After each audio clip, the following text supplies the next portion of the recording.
اور جو ہم نے سب سے بڑا لاس میرے خیال سے سب سے بڑا جو نقصان پاکستانی صحافت کو ہوا وہ ایک سینئر صحافی ارشد شریف صاحب کا بہیمانہ قتل تھا، جس کے بعد جو صحافتی برادری ہے اس کے اندر بھی بہت تشویش کی ایک لہر جاگ گئی، اور جو کہ ابھی تک موجود ہے۔ اس کا سدباب بھی کوئی نہیں ہوا، اور افسوس کے ساتھ کہنا پڑتا ہے سال کا اختتام ہے، لیکن ارشد شریف صاحب کے بہیمانہ قتل کے محرکات بھی ہم ابھی تک اس طریقے سے جاننے میں ناکام ہیں۔ لیکن میڈیا کی کارکردگی پر بھی بدستور جو ہمارا میڈیا کا معیار رہا اس کے اوپر بھی سوالات ضرور اٹھتے رہے۔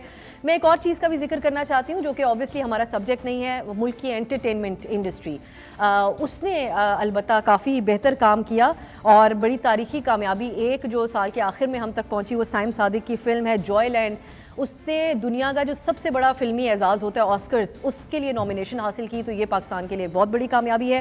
اس کے علاوہ جو پاکستانی ملکی گلوکار ہیں انہوں نے پوری دنیا میں اپنی جگہ بنائی، تو ان کی بھی بہت بڑی کامیابی تھی۔ یہ خوشیاں ہم نے ضرور، یہ خوشی کی خبریں ہم نے اس سال میں دیکھی ہیں۔ امید کرتے ہیں کہ اگلے آنے والے سال بھی یہ اس طرح کی خبریں ضرور ہم تک پہنچتی رہیں، اور جو دیگر معاملات جن کا ہم نے ذکر کیا اس حوالے سے بھی کچھ اچھی چیزیں سننے کو ملیں۔ تو یہ تمام تر معاملات جن کا ہم نے ذکر کیا ان میں زیادہ تر تو مسائل کا شکار ہی رہا ملک، سیاسی اعتبار سے اور سماجی اعتبار سے بالخصوص، لیکن کچھ اچھی چیزیں بھی ہوئیں۔ تو آگے کے سال میں ہماری کیا ایکسپیکٹیشنز ہونی چاہیے، اس کے اوپر ہم خاص طور پہ آج بات کریں گے، اور میرے ساتھ آج مہمان بہت خاص ہیں۔ اب تینوں جو شخصیات ہیں وہ اوپینین میکر ہیں، صحافی ہیں، اور ان کی بات کی اور ان کی آبزرویشن کی بڑی ویلیو ہوتی ہے۔ میرے ساتھ اسلام آباد اسٹوڈیو میں کرن ناز صاحبہ موجود ہیں، آپ سب ان کو جانتے ہیں، پرائم ٹائم اینکر ہیں۔ بینش سلیم صاحبہ ہمارے ساتھ لاہور سے ہوں گی، وہ بھی کسی تعارف کی محتاج نہیں ہیں، اور ثنا مرزا صاحبہ بھی آج کے پروگرام میں ہمارے ساتھ شامل ہیں، اور وہ بالکل کسی بھی یقینی طور پہ کسی تعارف کی محتاج نہیں ہے۔ جب بہت ہی کم لوگ پاکستانی میڈیا کے چہروں کو، نیوز اینکرز کو پہچانا کرتے تھے، تب سے ہر شخص ان کو جانتا ہے، اور آج تک ان کی جو فین فالوئنگ ہے وہ ہم سے ملتی ہے، اور ان کے بارے میں دریافت کرتے ہیں، اور ان کا بھی جو اوپینین ہے وہ میں ضرور جاننا چاہوں گی کہ جو ہم آپٹمزم کی بات کرتے ہیں تو وہ آپٹمسٹک بھی ہیں، تو وہ آنے والے سال سے کیا امیدیں رکھتی ہیں۔ بہت بہت شکریہ آپ کا۔ میں کرن آپ سے آغاز کرتی ہوں، بینش کو تھوڑا ٹائم ہے وہ بھی پہنچتی ہیں، اور ثنا صاحبہ کو بھی ہم ویڈیو پہ کنیکٹ کرتے ہیں۔ پولیٹیکلی پہلے سیاسی طور پہ بات کر لیتے ہیں کیونکہ بیسکلی ہمارا کام یہ ہے ہر روز کا، تو پھر ہم دوسری طرف آ جائیں گے۔ 2021 سے ہم آبزرو کر رہے ہیں، بے شک بعد میں جو بھی کہا جاتا رہے لیکن پی ڈی ایم کی تشکیل رہی، جو خبریں نکلتی رہیں وہ یہ کہتے تھے کہ ہم ایک ووٹ آف نو کانفیڈنس لے کے آئیں گے، لیکن خود ہی پی ڈی ایم کے اندر سے لوگ ہمارے ساتھ جب بیٹھتے تھے کہتے تھے ملک کی تاریخ میں کبھی کوئی عدم اعتماد سے نہیں گیا پرائم منسٹر، تو اب کیسے ہو جائے گا انلیس کہ ہمارے ساتھ اسٹیبلشمنٹ کی سپورٹ نہ ہو، لیکن پھر ہماری آنکھوں کے سامنے یہ سب کچھ ہوا بھی۔ تو کیا آپ نے اس سال یہ ایکسپیکٹ کیا تھا کہ ایک ملک کی تاریخ میں پہلی دفعہ ایک prime minister vote of no confidence سے جائے گا، یا پھر آپ کے لیے بھی ان ایکسپیکٹڈ تھے یہ سارے ایونٹس جو ہوئے ہیں اس سال اور ہم نے کور کیے؟ اب ہم تمام لوگ جو اس ایرا میں صحافی ہیں جو کام کریں، ہم سب کے لیے یہ نیو ایکسپیریمنٹ تھا، ایکسپیرینس تھا، اور یہ وہ تھا کہ جب تاریخ لکھی جائے گی اور ہم جب بوڑھے ہو جائیں گے تو ہم بھی اس تاریخ کا حصہ ہوں گے کہ ہم نے وہ چیز دیکھی ہے۔ پاکستان کی 70 سالہ تاریخ میں ایک پرائم منسٹر جو ہے وہ ووٹ آف نو کانفیڈنس کی وجہ سے گھر پر چلے گئے، عہدے سے ہی چلے گئے، لیکن یہ ایکسپیکٹ نہیں کیا جا رہا تھا۔ ہم سمجھ رہے تھے کہ شاید کچھ ڈفرینٹ ہوگا۔ میرا اوپینین یہ ہے کہ یہ والا سال سب کا بڑا ڈفرینٹ اوپینین ہے، لیکن میرا اپنا اوپینین یہ ہے کہ یہ جو 2022 ہے نا، یہ عمران خان صاحب کے لیے سب سے بہترین سال گزرا ہے۔ عمران خان شہرت کی بلندیوں پر رہے ہیں، انہوں نے اپنا جو بھی عروج دیکھا، وہ ایک کرکٹر کے طور پر، ایک اپوزیشن لیڈر کے طور پر، پاکستان تحریک انصاف کے سربراہ کے طور پر، ایک اسکینڈلز کے طور پر انہوں نے اپنی شہرت دیکھی، شہرت کا بام عروج دیکھا، لیکن یہ جو شہرت تھی نا جو ان کو 2022 میں ملی ہے، ووٹ آف نو کانفیڈنس کے بعد ملی ہے، مجھے ایسا لگتا ہے کہ تمام لوگوں نے مل کر ان کی ہیلپ کیا، اور وہ آج شہرت کی ایک بالکل ہی مختلف قسم کے بام عروج پر موجود ہیں۔ بالکل خان صاحب جو ہے نا اس وقت شہرت کے بام عروج پر پہنچے ہیں، اور کیسے پہنچے ہیں آپ یاد کیجئے کہ ووٹ آف نو کانفیڈنس سے ایگزیکٹلی 2 مہینے پہلے سچویشن کیا تھی کہ خان صاحب کے وہ ووٹرز، سپورٹرز جنہوں نے انہیں ووٹ دیا تھا، جو ان کو اقتدار میں لے کر آئے تھے، ان تمام لوگوں کی اگر آپ جا کے بات سنتے تھے نا، وہ بد دعائیں دیتے تھے، وہ کہتے تھے کہ یہ کس قسم کی حکومت ہمارے سروں پر آ گئے، جو مل رہے تھے جا کے ہم وہ بھی اراکین مل رہے تھے، اراکین جو ہے وہ بتا رہے ہوتے تھے۔ یہ پرویز الہی صاحب، ان کی وہ آڈیو ویڈیو سامنے آئی جو وہ کس طرح سے شکایات لگا رہے تھے کہ خان صاحب ملتے نہیں ہیں، اور خان صاحب کا ایک اپنا ایک ان کا ایروگینس اور اپنا ایک ان کا طریقہ کار تھا، لیکن اس کے بعد جب یہ ووٹ آف نو کانفیڈنس آیا تو یہ دونوں کے لیے بڑی مشکل صورتحال اور ایک ان ایکسپیکٹڈ صورتحال بن گئی، پی ڈی ایم کے لیے بھی اور پی ٹی آئی کے لیے بھی۔ ان کا جو یہ ووٹ بینک تھا جو ان کا ووٹ بینک تھا وہ کہاں سے کہاں چلا گیا کہ ابھی اگر فورن الیکشن ہو جاتے ہیں اسی وجہ سے مطلب کوئی یہ کہنے میں حرج نہیں ہے کہ پی ڈی ایم کیوں الیکشن سے بھاگ رہی ہے. اسی لیے بھاگ رہی ہے کیونکہ ان کو پتہ ہے کہ اگر وہ چلے جاتے ہیں تو اس وقت عوام عمران خان کے ساتھ ہے. وہ ایک الگ بات ہے کہ الیکشن کی اسٹریٹجی کچھ اور ہوتی ہے اور جو سامنے نظر آ رہا ہوتا ہے اس کی اسٹریٹجی کچھ اور ہوتی ہے, لیکن پھر بھی عمران خان صاحب کے لیے اس وقت ون ون سچویشن ہے. دوسری طرف پی ڈی ایم بھی یہ ایکسپیکٹ نہیں کر رہی تھی کہ ہم عمران خان صاحب کو گرانے کے بعد جب حکومت میں آئیں گے تو ہمیں اس بدترین صورتحال کا سامنا کرنا پڑے گا, ہمیں اپنا جو کیپٹل ہے اس کو اتنا زیادہ برن کرنا پڑے گا, پولیٹیکل جو کیپٹل ہے ان کا, اور وہ ان برے طریقے سے اس میں فیل ہو رہے ہیں. تو مجھے لگتا ہے کہ یہ والا سال تو عمران خان صاحب کے لیے بہترین گزرا, لیکن جو آنے والا سال ہے نا وہ پاکستان کے لیے امید میری آپ کی obviously تمام دیکھنے والے پاکستانیوں کی یہی ہے. ہم ہوپ فل ہیں کہ اللہ تعالیٰ پاکستان کے لیے جو بھی کرے وہ بہتر کرے, لیکن حالات ایسے لگتے نہیں ہیں, حالات ایسے بتا نہیں رہے کہ اتنی آسانی ہونے والی ہے. اور جو 2022 خان صاحب کے لیے بہت اچھا گزرا تھا نا, وہ 2023 خان صاحب کے لیے بالکل بھی اچھا نہیں ہے. نا اہلی کی تلوار ان کے سر پر لٹک رہی ہے, ان کے پاس بہت سارے کیسز ہیں جو ابھی کھلنے ہیں, بہت ساری ایسی چیزیں سامنے آ رہی ہیں یا لائی جا رہی ہیں جو کہ اخلاقی طور پر اور ہمارے اقدار کے طور پر تو اچھا نہیں ہے. یہ میں خاص طور پہ اس کو ایک موضوع رکھوں گی جو بات آپ کر رہی ہیں, یہ آڈیوز اور ویڈیوز کی ہم لوگوں کے لیے, کیونکہ بطور خواتین اینکرز اور صحافی بھی کچھ بہت آکورڈ صورتحال رہی ہے اس سال. میں چاہوں گی اس کو ہم اپنے پروگرام کا حصہ ضرور بنائیں, ایڈ کر لیں, نہ صرف خواتین بلکہ مرد حضرات کے لیے اچھی سچویشن. بالکل ہاں, نہ صرف خواتین بلکہ مرد حضرات کے لیے بھی. ہم نے مختلف موقعوں انہوں نے کہا بڑے آکورڈ ہو گئے, ہم اس کے اوپر کیا بات کریں جس قسم کی باتیں سامنے آ رہی ہیں. اور جو ون ون کی آپ بات کر رہی ہیں خان صاحب کے لیے, وہ میں آپ سے اگلی بار میں جاننا چاہوں گی کہ پاپولیرٹی کی حد تک کیا اس کو سسٹین کر پائیں گے اگلے سال.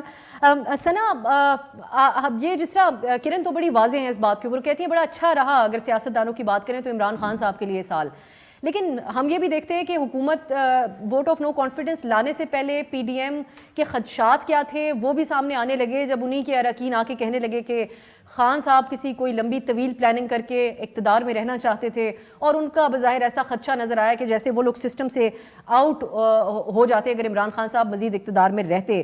لیکن آپ کی نظر میں ثنا, کیا اس تمام اقدام کا, یہ ووٹ آف نو کانفیڈنس اور عمران خان صاحب کی حکومت کو گھر بھیجنا, اس کا کوئی فائدہ ہوا یا پھر زیادہ بے یقینی کی ایک صورتحال بنی ملک کے اندر؟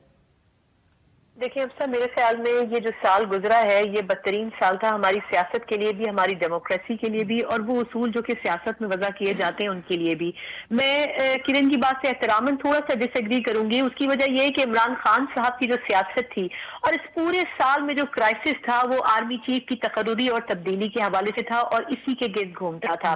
خان صاحب ایک شخصیت کو آرمی چیف لگوانا چاہتے تھے اور اس کے لیے انہوں نے پوری ریاست کو اسٹیک پر لگا دیا اور سیاسی جماعتوں کے مستقبل کو بھی اسٹیک پر لگا دیا, اور تمام باقی سیاسی جماعتوں نے جنہوں نے مل کر پی ڈی ایم بنائی انہوں نے اپنی پوری سیاست اور ملک کو اسٹیک پر لگا دیا خان صاحب کو ہٹانے کے لیے اور اس ایک شخصیت کو آرمی چیف نہ بنانے کے لیے. میرا سوال اس میں یہ ہے کہ آیا کیا وجہ تھی کہ ہماری سیاسی جماعتوں کو یہ ضرورت محسوس ہوئی کہ خان صاحب کو ہٹایا جائے؟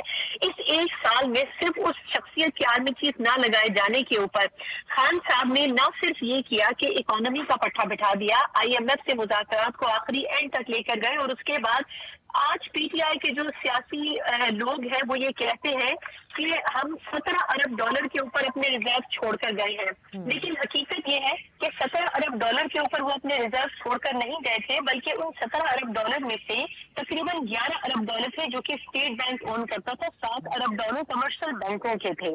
اس کے علاوہ 11 ارب ڈالر میں سے بھی 4 ارب ڈالر ایکچولی اسٹیٹ بینک کی ملکیت تھے, باقی 7 ارب ڈالر وہ تھے جو کہ چین, سعودی عرب اور یو اے نے ہماری فورن ریزروز کو اسٹیبل کرنے کے لیے دیے تھے. لیکن خان صاحب کے حامی یہ کہتے ہیں کہ جی ہم 20 ارب ڈالر چھوڑ کے گئے. حقیقت آج بھی اس سے کچھ بدلی نہیں ہے, 5 ارب ڈالر کے قریب ہماری اکانومی کھڑی ہوئی ہے اور اگلے 3 ہفتوں سے اوپر کے ریزرو نہیں ہے. میں اس کو مختصر رکھتی ہوں. اس کے علاوہ دہشت گردی کے خلاف چیلنجز میں خان صاحب نے کیا کیا؟ ٹی ٹی پی سے انہوں نے فائر بندی کا اگریمنٹ کیا. وہ فائر بندی کا اگریمنٹ جب 28 نومبر کو ختم ہوا تو اس کے بعد ٹی ٹی پی نے ببانگ دہن کہا کہ جی ہم پورے ملک میں احتجاج کے علاوہ مردوں کے ساتھ پورے ملک میں ہم اٹیکس کریں گے, اور وہ اٹیکس ہم